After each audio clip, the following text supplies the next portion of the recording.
하나님의 말씀 함께 보겠습니다. 하나님께서 오늘 우리에게 주시는 말씀은 열왕기상 2장 1절에서 9절까지의 말씀입니다. 제가 가진 성경으로 구약성경 511쪽, 512쪽입니다.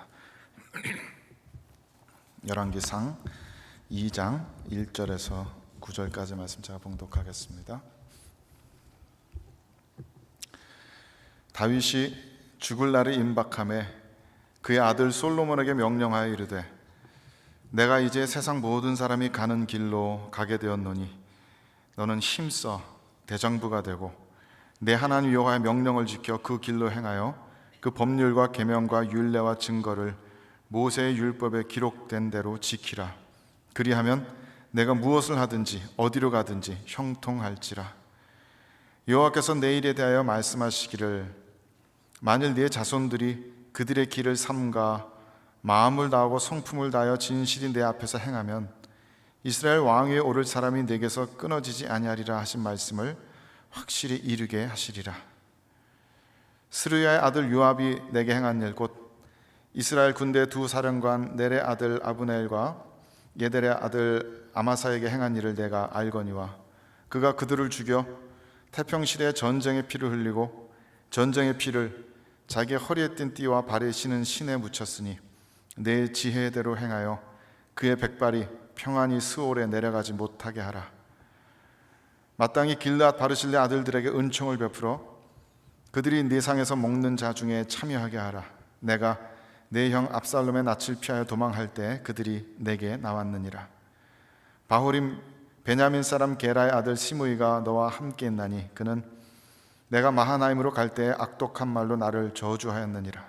그러나 그가 요단에 내려와서 나를 영접함으로 내가 여호와를 두고 맹세하여 이르기를 내가 칼로 너를 죽이지 아니하리라 하였노라. 그러나 그를 무죄한 자로 여기지 말지어다. 너는 지혜 있는 사람이므로 그에게 행할 일을 알지니 그의 백발이 피 가운데 스올에 내려가게 하라. 아멘.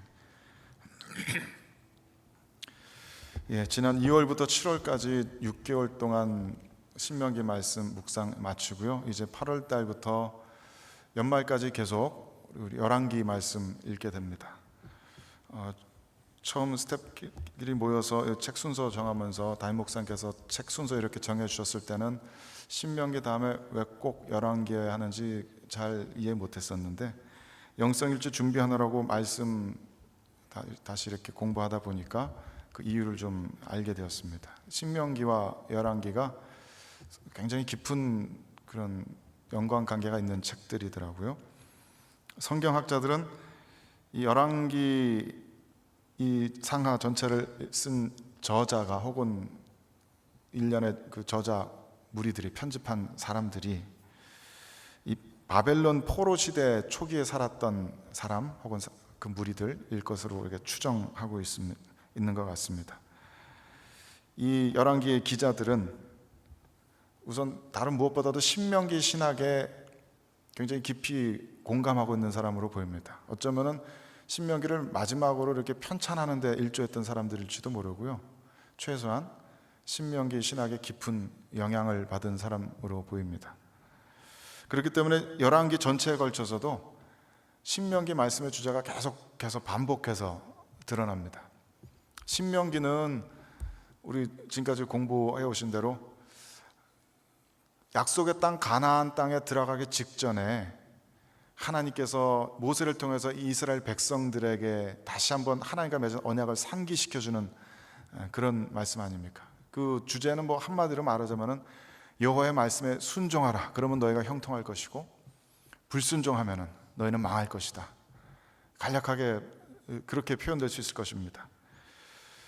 그리고 열왕기는 바로 그런 신명기 말씀의 예언이 얼마나 이 이스라엘 민족의 역사 가운데 딱 들어맞았는지를 보여주기 위해서 쓴 말씀처럼 보입니다.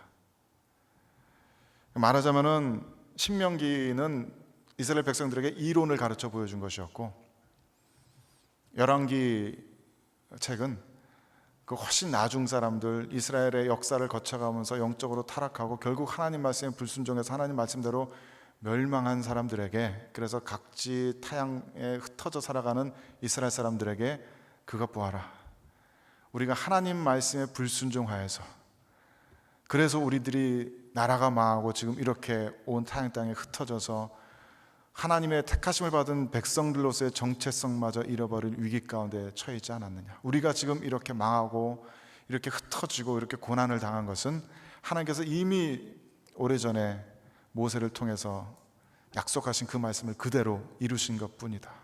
그 메시지를 전하려고 쓴 책인 것으로 보입니다. 그렇기 때문에 열왕기 책 전체에는 우리의 왕들이, 우리의 선조들 왕들이, 또 우리가 얼마나 하나님 앞에 불순종하였고 패역하였고 하나님을 배신하였고 하나님으로부터 떠나 있었는지를 있는 그대로 보여주는 그런 말씀입니다. 그렇기 때문에 이제라도 우리가 하나님께로 돌아가야 된다, 하나님 말씀 앞으로 되돌아가야 된다, 그런 얘기를 하고 싶었기 때문에 이렇게 쓴 것이겠죠. 그러니까 기본적인 형태는 역사를 기록한 형태를 띠고 있지만 어떤 주석가의 말대로 그 설교된 역사, 그러니까 역사의 형태를 빌어서 전하는 한편의 설교다, 하나님의 메시지의 전달이다, 그렇게 볼 수 있을 것 같습니다. 그래서 이 열왕기를 우리 연말까지 계속 읽어갈 텐데, 지금의 우리들, 꼭 우리 지역교회 본 한일교회뿐만 아니라 함께 신앙생활하고 있는 우리 이 시대의 그리스도 안의 모든 형제 자매들, 우리 모두에게 깊은 의미를 가지고 있을 것으로 보입니다. 열왕기 마지막 보면은 사실 영성일치 때문에 공부하다가 뒤통수를 얻어맞은 것처럼 깜짝 놀랐는데요,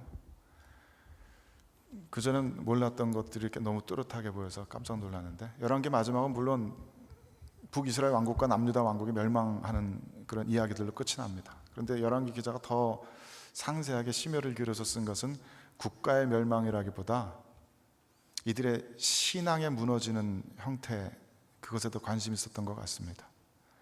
영적으로 타락한 세월을 오랫동안 보내왔던 이스라엘 사람들의 신앙이, 이 종교가, 유대교가 결국 어떤 파국을 맞게 되었는가. 영적인 타락이 가져온 유대교의 최종적인 결과는 유대교가 망해서 사라진 것이 아니라 유대교가 기이한 형태로 변질되는 것이었습니다.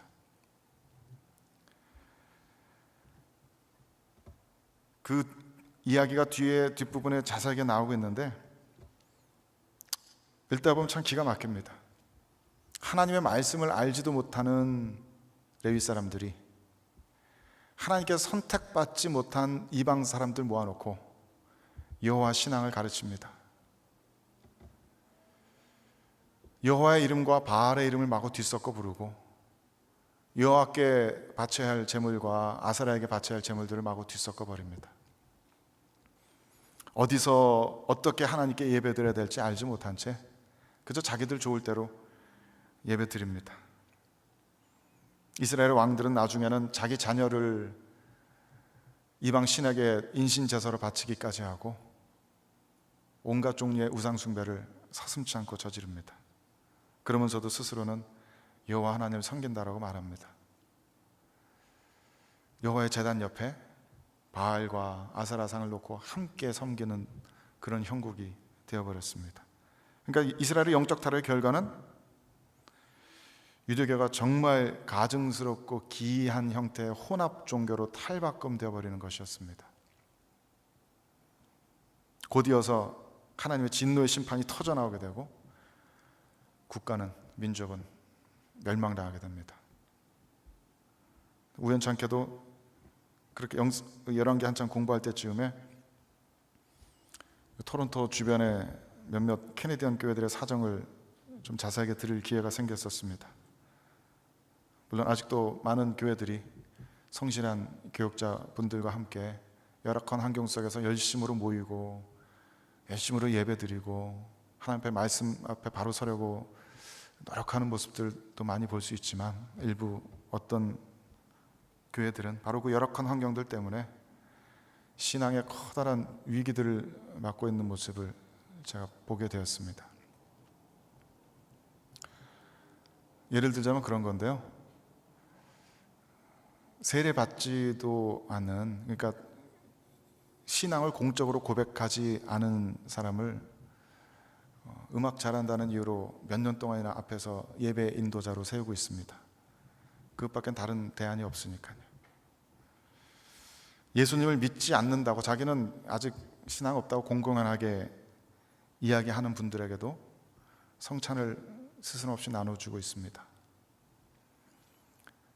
개혁교회 전통적인 신앙 고백에 전혀 자기는 동의할 수 없다고 하는 분들이 교회 중직을 맡아서 교회 중요한 결정들을 내리고 있습니다. 십자가 보혈 없이도 사람들은 구원에 이를 수 있다라고 가르치는 일도 있고,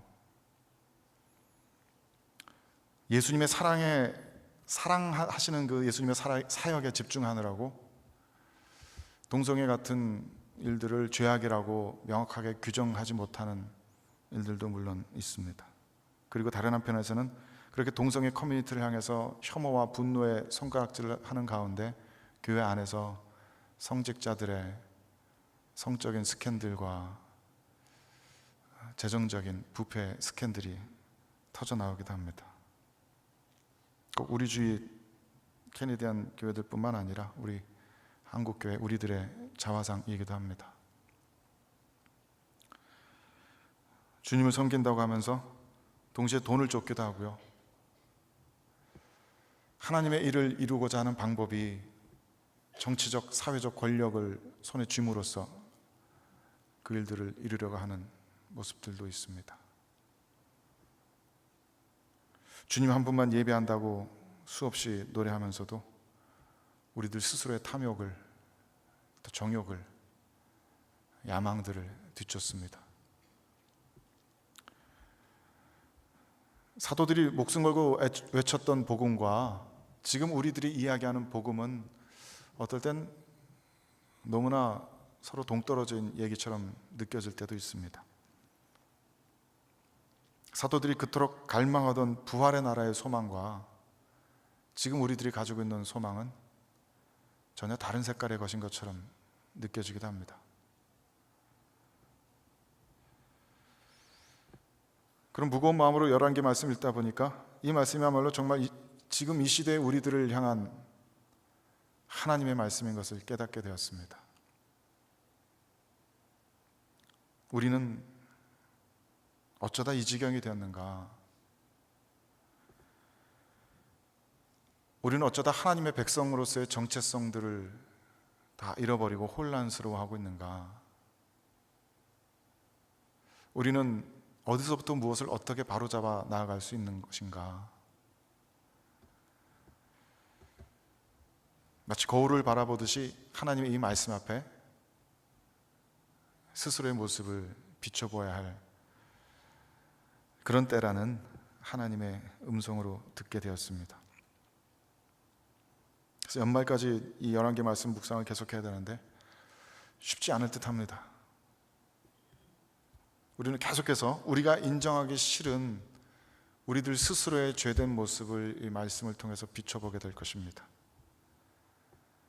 우리들 스스로의 교묘한 우상숭배의 모습들을 저 옛날 이스라엘과 유다 왕들의 모습을 통해서 확인하게 될 겁니다.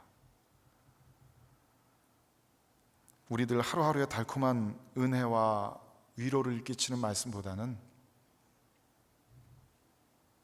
우리들의 신앙을 근본적으로 뒤흔들어 놓는, 그래서 우리를 아프게 만드는 말씀들이 더 많을 듯합니다.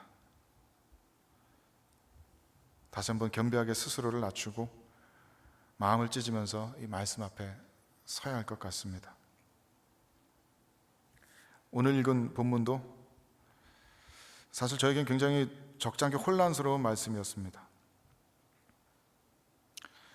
열왕기는 솔로몬 왕의 즉위에 대한 기록으로부터 시작이 됩니다.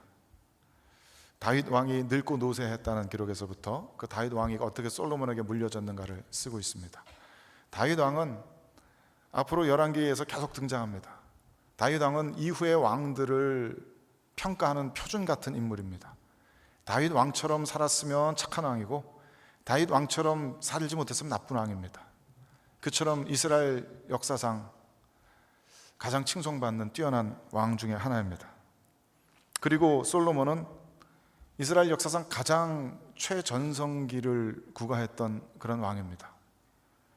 후대 모든 이스라엘 사람들이 한편으로는 동경으로, 한편으로는 향수 어린 시선으로 돌아보고 추억하는 그런 왕입니다. 그렇기 때문에 이 다윗과 솔로몬 왕의 이야기에 많은 지면을 할애해서 열왕기를 시작하는 것은 당연한 일일 것입니다. 그런데 본문 말씀을 읽다 보니까 마음 한구석이 좀 찜찜해집니다. 우리 마음 같아서는 다윗 왕이 처음부터 지혜롭게 후계자 정해놓고 백성들 앞에 딱 공포하고 때가 무르익어 갈 때쯤에 온 백성들의 환호와 축복을 받으면서 솔로몬 왕이 멋있게 왕위를 이양하고 그렇게 국가의 기틀을 다져나가는 그런 이야기를 들었으면 좋겠는데, 솔로몬이 왕위에 오르는 그 과정부터가 좀 찜찜합니다. 솔로몬의 배다른 형이 먼저 내가 왕이 되겠다고 정치적인 행동들을 먼저 하기 시작하죠.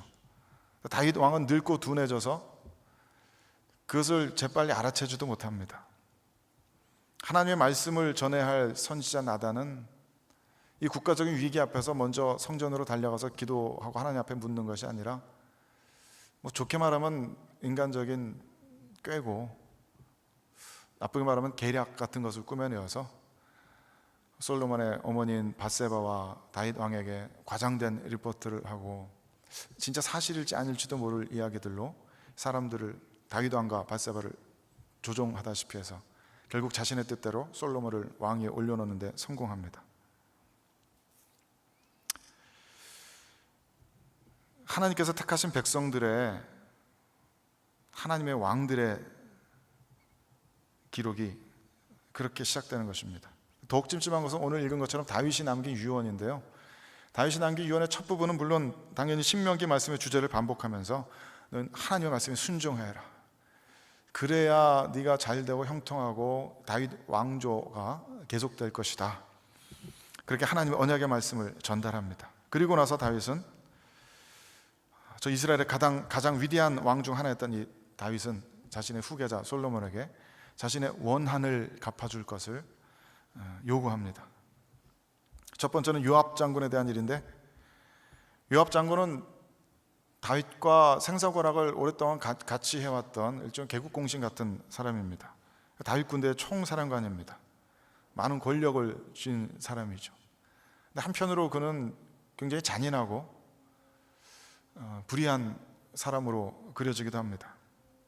다윗의 뜻과는 상관없이 자신의 개인적인 원한 때문에 다윗에게 귀순하였던 용사 아브넬을 죽였고, 또 다윗의 조카뻘 되는 아마사도 다윗의 뜻과는 상관없이 살해합니다. 그 일에 대한 해결을, 그 과거를 청산해 달라고 솔로몬에게 요구합니다. 두 번째는 시므이에 대한 일인데, 시므이는 다윗이 압살롬의 반역 때문에 도망 다닐 때 다윗에게 돌 던지면서 흙 뿌리면서 저주하고 욕했던 인물입니다. 나중에 상황이 역전되자 다시 다윗 왕 앞에 나와서 용서를 빌고, 다윗이 또 그래서 죽이지는 않겠다 용서해 주었지만 다윗의 마음속에 그 원한은 계속 남아 있었습니다. 개인적인 원한일 뿐만 아니라 다윗 왕가에 대한 저주의 문제이기도 했기 때문에 저주의 말의 위력을 철석같이 믿었던 고대인들로서는 그냥 내버려둘 수 없었던 모양입니다.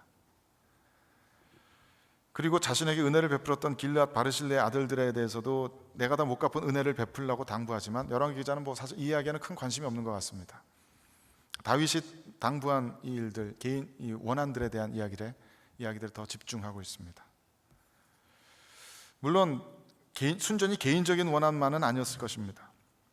지금 이야기한 요압과 시므이 이런 사람들은 솔로몬이 왕위에 오르기 직전에 반역을 꾀하다시피 했던 아도니아의 편에 서 있던 인물들입니다. 솔로몬의 정적들인 사람들입니다. 이들을 살려두고 다윗은 죽고 솔로몬이 왕위에 올라간다면 훗날 나라는 굉장히 시끄러운 일이 벌어질 것이 뻔합니다. 그렇기 때문에 정치적인 판단으로는 분명히 이들을 없애는 것이 옳을 것입니다. 그래서 솔로몬에게 유언 남기기를 Be strong, show yourself a man. 굳건하게 대장부가 되어라 라고 이렇게 마음 굳게 먹어라 당부하면서 이 정적들을 제거하고 왕권을 굳건하게 할 것을 명령하고 있습니다. 그리고 솔로몬은 다윗의 유언대로 이들에 대한 원한을 다 갚습니다. 기회를 잘 보았다가 틈이 생기자 그걸 놓치지 않고 기회를 포착해서 이 사람들 다 죽여버립니다. 왕좌에 올라서자마자 피를 뿌리게 됩니다. 그리고 물론 그 결과 솔로몬의 왕권은 더욱더 굳건해집니다. 열왕기 기자는 12절에 한 번, 그리고 뒤에 46절에 또 한 번 솔로몬의 왕권이 이제 견고해졌다라고 쓰고서 그 두 문장을 가로로 쳐놓듯이 그 사이에 솔로몬이 이들을 죽인 이야기들을 이렇게 배치해 놓습니다. 즉 솔로몬이 이들을 죽인 것은 솔로몬의 왕권을 강화시킨 일이었다라는 그런 뉘앙스를 풍기고 있습니다. 그런데 이 이야기가 찜찜한 것은 우리는 신약 성경 통해서 이렇게 배우지 않았기 때문입니다. 주님께서는 원수를 사랑하라고 하셨습니다. 박해하는 자를 위해서 기도하라고 하셨습니다. 사도 바울도 너희가 친히 원수를 갚지 말고 하나님의 진노하심에 맡기라고 가르쳤습니다. 사도 바울이 그 편지를 로마 교회에 썼을 때는 한참 기독교인들에 대한 박해가 극심하던 무렵이었습니다. 박해받고 있던 로마 교회 교인들에게 너희들 스스로 원수 갚지 말아라 썼던 것입니다. 그리고 사도 요한은 이미 수많은 동료들을 순교의 현장에서 먼저 떠나보낸 후에 환상 가운데 그 순교의 죽임을 당한 수많은 영혼들이 제단 밑에서 하나님 앞에 울부짖으면서 언제까지 참으실 것입니까? 그런 환상을 봅니다. 물론 예수님은 자신의 옆구리를 찌른 이들을 위해서 기도하면서 돌아가셨고 부활하신 이후에도 로마 군사들이나 당신을 배반하고 도망쳤던 제자들에게 일절 복수하지 않으셨습니다. 어떤 질책조차도 하지 않으셨습니다. 그래서 찜찜한 겁니다. 물론 다윗의 유언대로 이렇게 과거를 잘 청산했기 때문에 적대자들을 다 숙청했기 때문에 솔로몬의 왕권은 바로 잘 설 수 있었습니다. 그런데 바로 그 다음 장을 보면은 왕권을 그렇게 강하게 했던 솔로몬의 범죄 이야기가 나옵니다. 더 이상 아무도 두려워할 필요가 없는 솔로몬 왕이, 더 이상 아무의 견제나 눈치도 받을 필요가 없는 솔로몬 왕이 바로 애굽 바로의 딸과 혼인하면서 애굽과 동맹을 맺으면서 하나님이 그토록 금지시켰던 이방 여인과의 통혼을 시작한 것입니다. 거기서부터 이스라엘 민족의 죄가 시작이 됩니다. 이어서 솔로몬은 후궁 700명, 첩 300명을 자신의 여자로 맞아들였고 수많은 그 이방 여인들은 저마다 자신의 땅에서 고향 땅에서 섬기던 우상들, 석상들, 조그만 인형 같은 그런 거 부적처럼 가지고 와서 집에다 부엌에다 갖다 놓고 거기다 향을 피우고 음식 바치고 때로는 기도도 하고 그랬겠죠. 온 이스라엘 땅에 우상 숭배가 시작되는 결정적인 씨앗이 되는 겁니다. 솔로몬 왕권이 굳건해졌기 때문에, 그 누구의 눈치도 볼 필요 없었기 때문에 그런 일은 더 쉽게 일어났을 것입니다. 무엇보다 우리들의 마음을 찜찜하게 만드는 것은 본문 속에 계속해서 드러나는 하나님의 침묵입니다. 물론 하나님께서 이런 원한 갚을 것을 지시하지 않으셨습니다. 하나님께서 어떤 선지자들을 통해서 이런 거 하라라고 명령하신 일 없습니다. 열왕기 기자는 오히려 이런 일들을 통해서 솔로몬의 왕권이 바로 서고 나라의 기틀이 잡힌 듯한 긍정적인 암시를 주고 있는 것 같지만 결국 하나님께서 직접 이런 일들을 시키셨다고 이야기하지는 않고 있습니다. 하지만 동시에 하나님께서는 이런 일들을 질책하지도 않으십니다. 다윗이 개인적인 원한에 사로잡혀서 복수와 복수의 사이클을 만들어냈다고 다윗을 꾸짖지 않으십니다. 솔로몬 왕이 왕좌에 올라서자마자 그렇게 피를 흘리는 일을 했다고 솔로몬을 꾸짖지 않으십니다. 하나님께서는 그냥 숨어 계시는 것으로 보입니다. 이 궁중의 아전투구의 이 암투 속에서 어떻게 보면 점점 더 보이지 않는 곳으로 서서히 물러나시는 것처럼 그렇게 보입니다. 하나님께서는 이 모든 인간의 계략들, 속임수들, 다툼들, 원수갚음들, 핏부림들, 이런 죄악들을 잠잠하게 침묵하심으로써 허용하시는 것처럼 보입니다.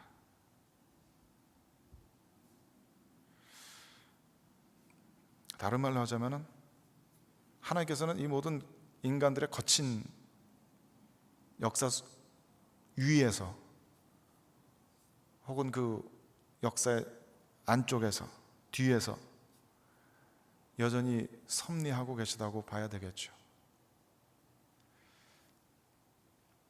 인간은 죄악의 역사들을 계속해서 만들어냈지만 하나님께서는 그 죄악의 역사 가운데에서 하나님의 그 섭리를 통해서 하나님의 뜻을 이루어가고 계시는 것을 우리는 알고 있습니다. 물론 하나님의 섭리는 결코 죄를 승인하지 않으십니다. 사탄이 죄의 계획을 가지고 하나님 앞에 기획안을 올려드릴 때 하나님께서 결국 그 서류에 사인하지 않으십니다. 하지만 하나님께서는 인간이 죄 지을 수 있는 그 가능성들 그대로를 인간들에게 허용하십니다. 요거를 설명하려면 제 딸 이야기를 해야 되는데 제 딸이 설교 때 자기 얘기하지 말라고 맨날 신신당부를 하는데 짧게 잠깐만 할게요. 제 딸이 9학년 때요, 처음으로 친구들과 극장을 놀러 가겠대요. 누구랑 가니 물어봤더니 여자애랑 남자애랑 더블 데이트 하러 가겠다는 거예요. 9학년짜리가.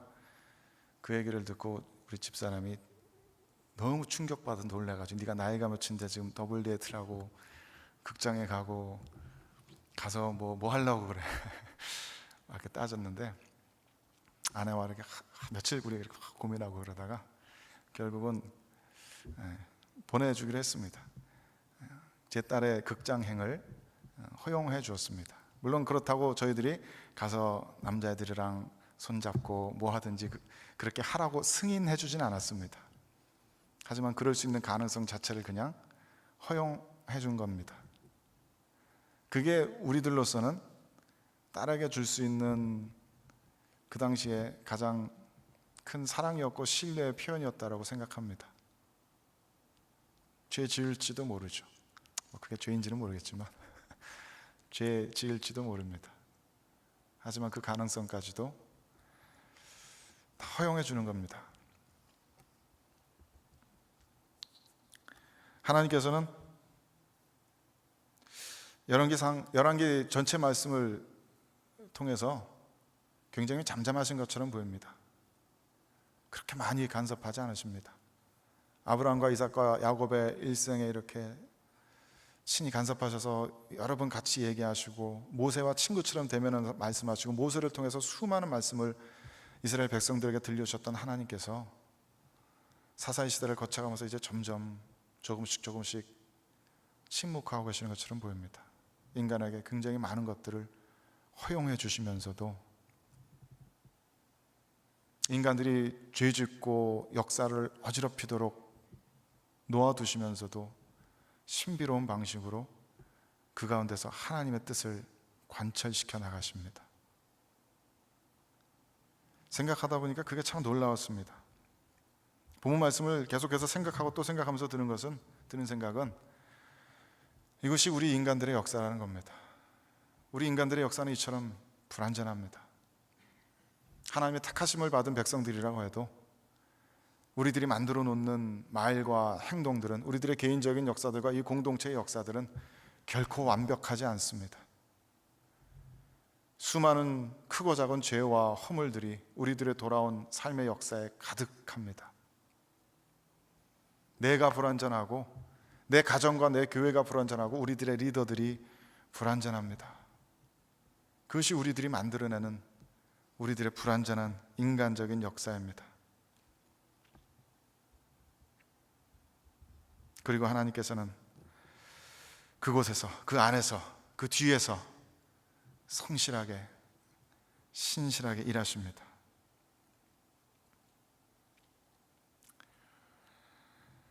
그리고 물론 우리는 그렇다고 해서 우리들의 불완전함에 대해서 결코 포기하고 타협하지 않습니다.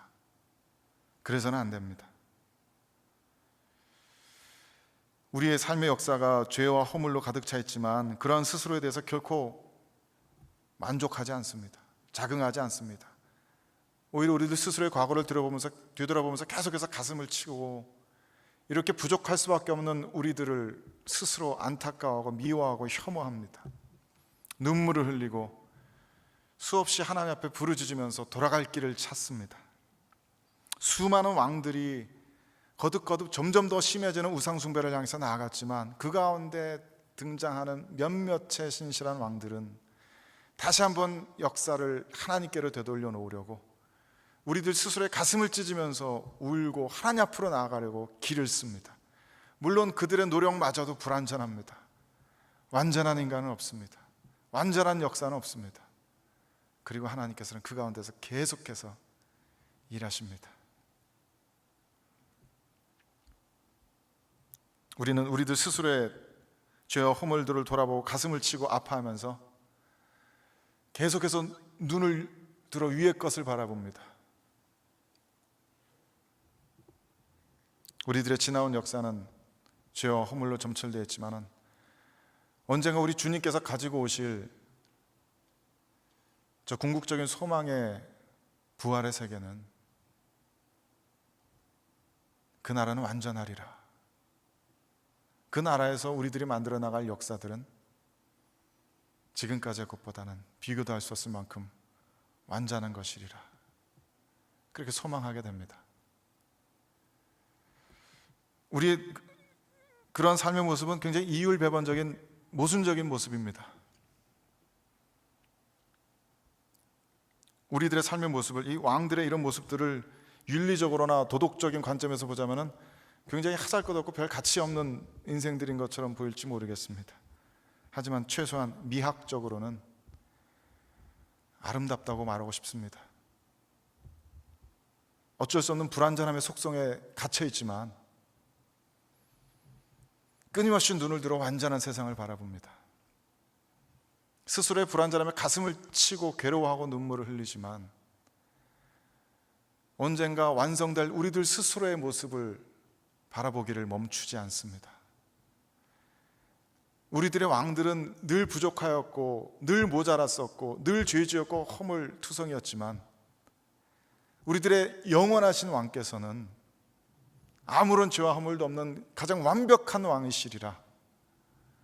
그분이 가장 완벽한 지혜와 능력과 사랑으로 우리를 다스리고 계시고 다스리실 것이며 그분의 통치가 완성되는 그날이 우리들 앞에 있을 것이다. 우리들은 그렇게 계속해서 완전함과 불완전함 사이를 껑충껑충 뛰어다닙니다. 춤 같은 것입니다. 나의 불완전함 속에 가만히 서 있지 않고 계속해서 완전함을 소망해서 발을 내딛지만 그 완전함에 결코 완전히 안착하지 못합니다. 우리는 또다시 불완전함의 역사를 써내려가고 다시 한번 완전함을 향한 발걸음을 내딛습니다. 정말 인간만이 출 수 있는 인간적인 춤이라고 생각합니다. 그것이 우리들의 모습입니다. 그것이 이 왕들의 모습이고 지금 이 시대를 살아가고 있는 우리 교회의 모습이고 우리들 자신의 모습입니다. 때로는 우리는 우리들의 스스로의 모습 돌아보면서 우리가 어쩌다 이 지경까지 되었는가, 우리가 어떻게 이렇게 기형적으로 망가졌는가, 2000년 동안 교회가 간직해온 복음이 어떻게 우리 세대에서 이렇게 너무나 변질된 것은 아닐까 두려워하고 염려하지만 하나님께서는 일하고 계시는 줄 믿습니다. 우리는 계속해서 가슴을 찢을 것이고 우리는 계속해서 눈물을 흘릴 것이고 우리는 그럼에도 불구하고 눈을 들어 위의 것을 바라보기를 멈추지 않을 겁니다. 계속해서 그 엉성하고 어설픈 춤을 출 겁니다. 진리와 비진리 사이를 왔다 갔다 하면서 계속해서 우리는 바쁜 스텝들을 밟아 나갈 겁니다.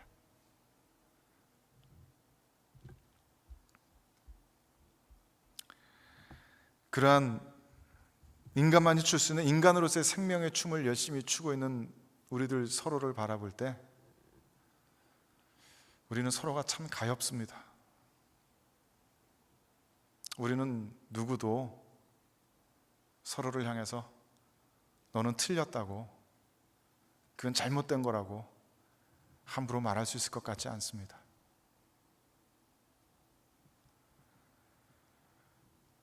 우리는 진리에 대해서 이야기할 수 있을지는 몰라도 내가 그 진리에 속하였다고 자신 있게 말할 수 있을 것 같지는 않습니다. 우리는 그 양쪽 사이를 쉼없이 오가면서 춤을 추고 있는 사람들일 뿐입니다. 다윗이 잘한 건지 솔로몬이 못한 건지, 무엇이 옳은 것인지 무엇이 그른 것인지 너무 섣불리 성급하게 이야기하는 것은 어쩌면 우리들 안에 깊이 뿌리 박힌 죄된 속성인지도 모릅니다. 우리는 다시 한번 선악을 알게 하는 나무의 열매 밑에 앉아서 스스로 하나님처럼 되고자 하면서 무엇이 옳은지 무엇이 그른지 빠른 결정을 내리고 싶어 합니다.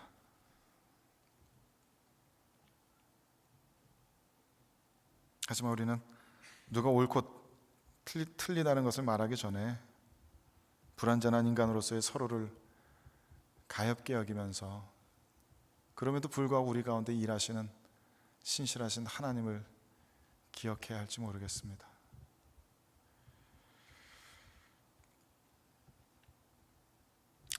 말씀이 저에게는 굉장히 어려웠습니다. 도대체 이 말씀을 통해서 무슨 교훈을 받아야 되는지, 무엇을 따라해야 하는지, 이 말씀을 우리들의 삶 가운데, 우리 교회 가운데, 우리 나라와 민족 가운데 어떻게 적용해야 할지 모르겠습니다. 개혁교회 전통대로 성경에서 말하고 있지 않으니까 우리도 함께 침묵해야 할지도 모르겠습니다. 그리고 계속해서 궁금해하면서 과연 우리는 잘하고 있을까? 우린 너무 섣부른 것은 아닐까? 잘못된 스텝들을 밟고 있진 않나? 그렇게 두려워하고 조심스러워하는 그것이 어쩌면 우리들의 가장 인간적인 성도로서의 모습일지 모르겠습니다. 그래서 설교가 결론이 없습니다. 이걸 가지고 촌장님들에게 뭘 어떻게 가르쳐 달라고 얘기할 그것이 없습니다. 앞으로도 계속 자주 그럴 것 같습니다. 열왕기 말씀 보면서 그저 우리들 스스로 마음을 좀 더 낮출 수 있게 되길 바랄 뿐입니다. 우리들 스스로를 불쌍히 여기는 것처럼 이 왕들을 불쌍히 여길 수 있기를 바랍니다. 함께 스트러글 하면서 하나님 앞으로 나아가려고 길을 쓰고 있는 우리 형제 자매들에 대해서, 우리 옆에 촌원들에 대해서, 우리들의 영적인 리더들에 대해서 더 가여운 마음으로 서로를 등을 토닥여 줄 수 있게 되길 바랄 뿐입니다. 그리고 우리는 절대로 유다 백성들과 같은 결말을 맞지 않고 우리들의 신실하신 왕 대신 주 예수 그리스도의 왕권의 완전한 도래를 가장 분명한 확신으로 붙들고 소망하면서 그렇게 살아야 되겠습니다. 주님께서는 지금 이 순간에도 우리들 가운데 일하고 계시는 줄로 믿습니다. 그 주님을 찬양합니다. 같이 기도하겠습니다.